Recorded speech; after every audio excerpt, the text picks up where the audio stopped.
I think it makes a very physical point in several different ways, Bev. I think it's electioneering at home to show the American voting public how devoted he is to the cause of protecting Israel, and contrasting himself with the putative Republican candidate, Donald Trump, who's made a point of criticising Israel and Netanyahu in particular in its moment of crisis, and praising Hamas, the terrorist organisation, as being very smart.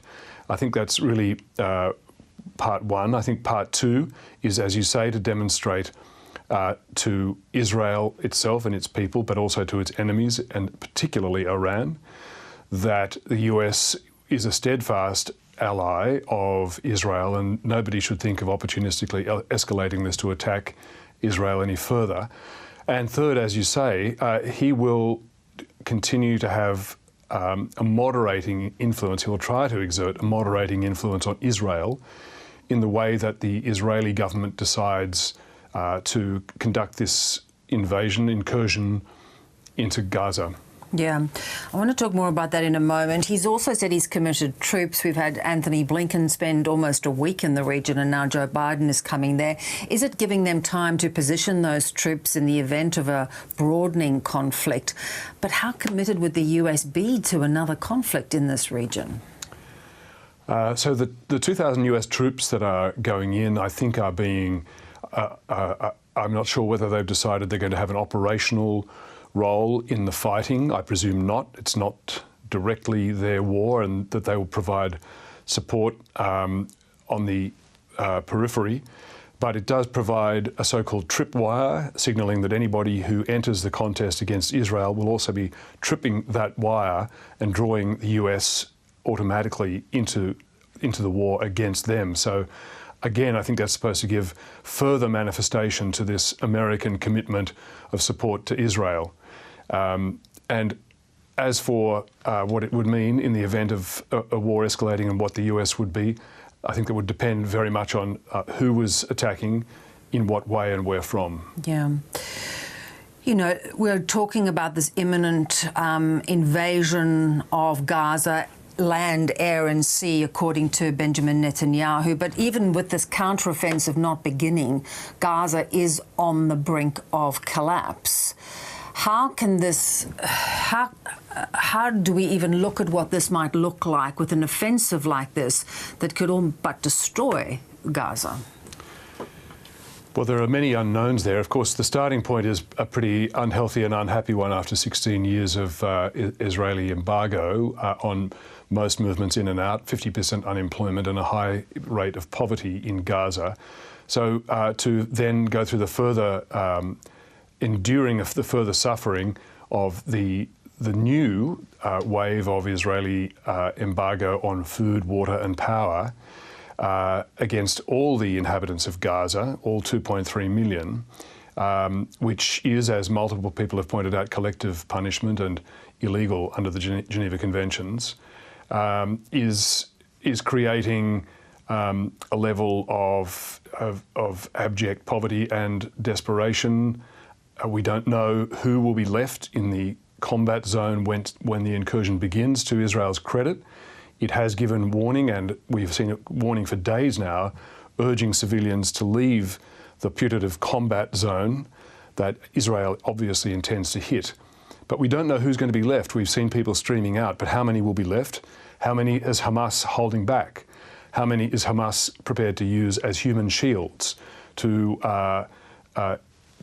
protect themselves, but also to make the Israelis look like inhuman animals for killing innocent Palestinian civilians? We don't know any of those variables, and all we do know is that Israel has committed to rooting out every Hamas militant and killing them, and that we don't even know how many terrorists there are actively in the Hamas network, although the Israeli estimates run at about 30,000. But there could be many more, there could be fewer. All we know is that Israel has pledged to kill every one of them. And we know that Hamas has been preparing for this for years, that it has kilometres of tunnels in a complex network built underneath the city, that it's going to be prepared with bunkers, booby traps and snipers, and that it's going to be ugly on both sides of the combatants. But what we don't know, and the most important variable to answer your question, is how many innocent Palestinian civilians have been caught, trapped, taken hostage, along with the Israeli hostages also held, who are going to be caught in the crossfire of these two forces. Yeah.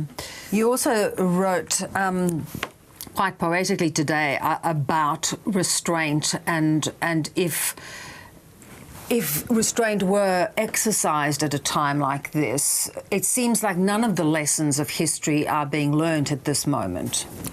Well, the conclusion of history that I quoted, and I give the credit for the poetry to Thucydides, who wrote this, the ancient Greek general and historian, wrote that of all the manifestations of power, the one that most impresses men is restraint.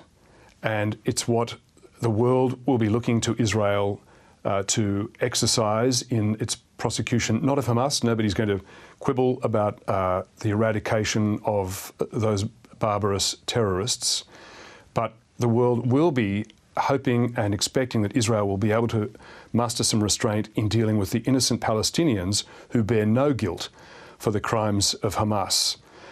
We know that Netanyahu, going into this operation, this war, has specifically declared its purpose to be revenge, unquote, and that it would, quote, reverberate, its effects would reverberate through the generations, unquote. Now, that might be good theatrics, but in the Geneva Conventions, in the UN Charter, revenge does not constitute a justification for an act of war, and certainly doesn't constitute a justification for killing civilians. Self-defense does, and nobody, I don't think anybody except Israel's worst and most intractable enemies and anti-Semites would deny that it has a right to defend itself against what just happened to it.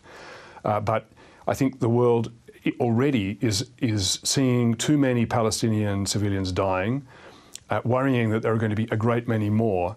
And so we see the US, Biden, Blinken, we hear our own Prime Minister, Anthony Albanese, publicly urging Netanyahu to do what is reasonably possible to act judiciously and to avoid killing Palestinian civilians who are innocent in this picture. The more, I think, and if I can finish on this point perhaps, Bev, whatever degree of callousness Israel shows to Palestinian civilians in this operation will be the degree of callousness Israel can expect from the rest of the world, particularly the civilized world, which isn't anti-Semitic and isn't automatically anti-Israel. And the greatest degree of care and concern it can show for the preservation of innocent life, not just Israeli, but also Palestinian, the more credibility and standing it will have. And in Thucydides' words, it will more impress the world, the more humane and judicious in the use of force that it can be. Yeah, something the world could really do with right now. Good to talk, Pete. Thanks so much. Pleasure, Bev.